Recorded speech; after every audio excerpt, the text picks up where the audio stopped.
aula 34 de mecânica analítica. Estamos tratando da dinâmica de circuitos elétricos. Vamos continuar? A programação desta aula é o princípio de Hamilton para os circuitos elétricos e vamos tratar nesse tema das expressões de trabalho.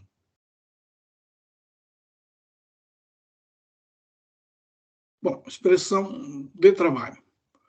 Nos indicadores variacionais 5.48 e 5.50 abordados na aula anterior, é necessário contabilizar o trabalho realizado por cada elemento não conservativo do circuito sob uma variação admissível.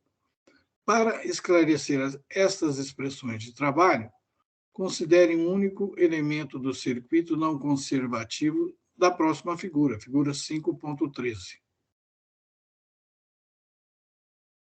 Está aí.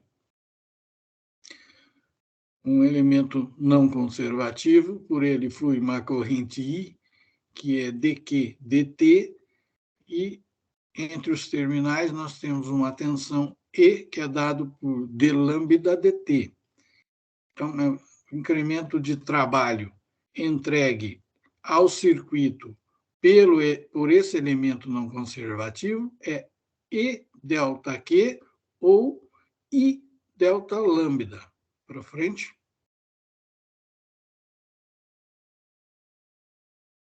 O elemento pode ser um resistor ou uma fonte ideal.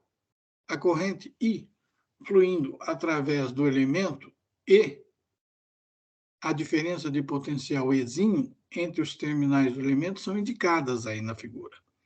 Além da tensão e da corrente, vamos introduzir variáveis generalizadas de carga e fluxo concatenado, Q e lambda, como segue.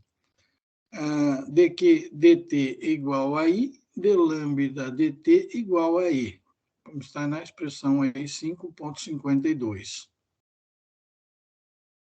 Pois não. Agora, de acordo com a equação 5.5, a potência entregue ao circuito pelo elemento é E vezes I. O trabalho entregue durante um tempo dt é EI dt, que é igual a E dQ, que é igual a I d lambda, como está na expressão 5.53. Assim, o incremento do trabalho realizado pelo elemento sobre uma variação diferencial em Q, ou lambda, é dado por E dQ ou I d lambda. Para frente. No princípio de Hamilton, consideram-se variações admissíveis em cargas ou fluxos concatenados, que acarretam variações infinitesimais na carga generalizada Qzinho ou fluxo concatenado generalizado lambda, definida pela equação 5.52. O incremento de trabalho realizado pelo elemento é, então, E dQ, ou I d lambda. Estes termos de trabalho devem ser positivos se o elemento fornecer energia ao circuito sobre a variação, e devem ser negativos se o elemento absorver energia sobre a variação. Continuando. Por exemplo, suponha que o elemento da figura 5.13 seja um resistor linear com resistência R. Então, para as direções indicadas na figura 5.13, Ezinho igual menos RI, de acordo com 5.54. E a contribuição para a expressão de trabalho da equação 5.48 para tal resistor seria E delta Q igual a menos RI delta Q, que é igual a menos R dQ dt vezes delta Q, como está na equação 5.55. Quando 5.50, a equação 5.50 é usada, a contribuição para a expressão de trabalho para o mesmo resistor será aquela dada pela equação 5.56, ou seja, I delta lambda é igual a menos 1 sobre R, e delta lambda, que é igual a menos 1 sobre R de lambda dt delta lambda. Para frente. Como outro exemplo, suponha que o elemento da figura 5.13 fosse uma fonte de tensão ideal exão de T. Então, a contribuição para a expressão de trabalho da equação 5.48 seria essa dada na equação 5.57. Ezinho vezes ΔQ é igual a um exão de T vezes ΔQ. Para frente. É importante observar que, quando a equação 5.50 é usada, não há contribuição para a expressão do trabalho de uma fonte de tensão ideal. Isso ocorre porque a tensão entre os terminais de tal fonte, em um determinado instante no tempo, é prescrita e, portanto, não pode ser alterada em uma variação admissível de tensões e fluxos concatenados. Para frente. Isso implica que delta lambda, na figura 5.13, é identicamente zero para uma fonte de tensão ideal. Fontes de tensão entram na formulação usando a equação 5.50 como parte dos requisitos de admissibilidade sobre tensões e fluxos concatenados, mas não aparece na expressão de trabalho.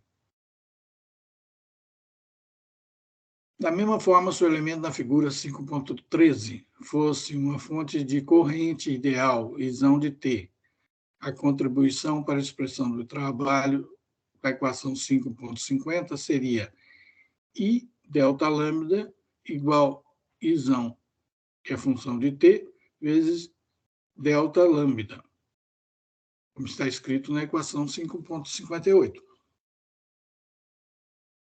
Não há contribuição para a expressão de trabalho da equação 5.48 de uma fonte de corrente ideal, porque não pode haver variação na corrente ou na carga generalizada correspondente, quando a corrente é prescrita. Olha o exemplo aí. Exemplo 5.3. Para ilustrar a aplicação do princípio de Hamilton, considere novamente o circuito da figura 5.9.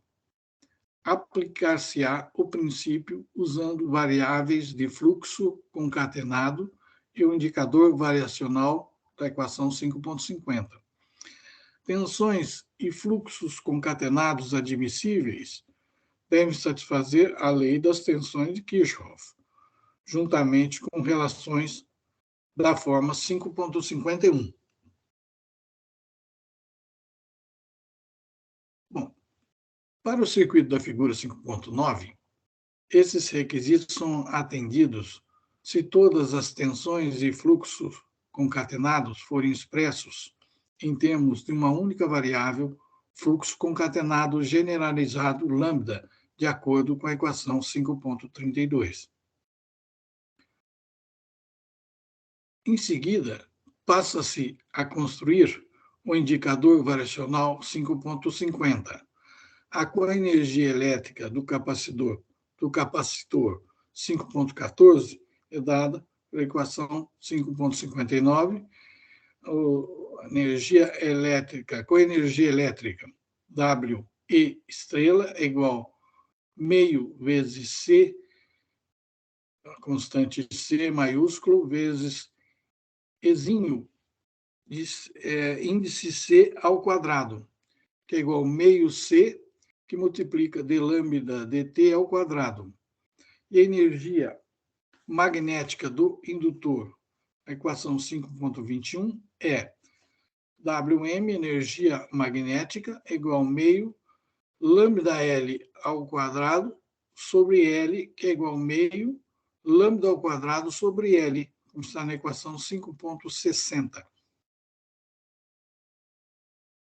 A expressão de trabalho contém contribuições do resistor e da fonte de corrente ideal, usando 5.56 e 5.58, tem-se a equação 5.61, somatório em J, de J delta lambda J igual a menos 1 sobre R de lambda dt delta lambda mais Izão, que é função de t, vezes delta lambda. Montando a equação 5.59 à equação 5.61, obtém-se o indicador variacional explícito aí na equação 5.62. Ou seja, o indicador variacional, a integral de T1 até T2, de tudo que está aqui entre colchetes, e a variação do que está entre... tudo que está entre chaves, desculpa, que multiplica delta do que está aqui entre colchetes, que é igual a meio C maiúsculo, constante C do capacitor, vezes d lambda dt ao quadrado, menos meio lambda ao quadrado sobre L, mais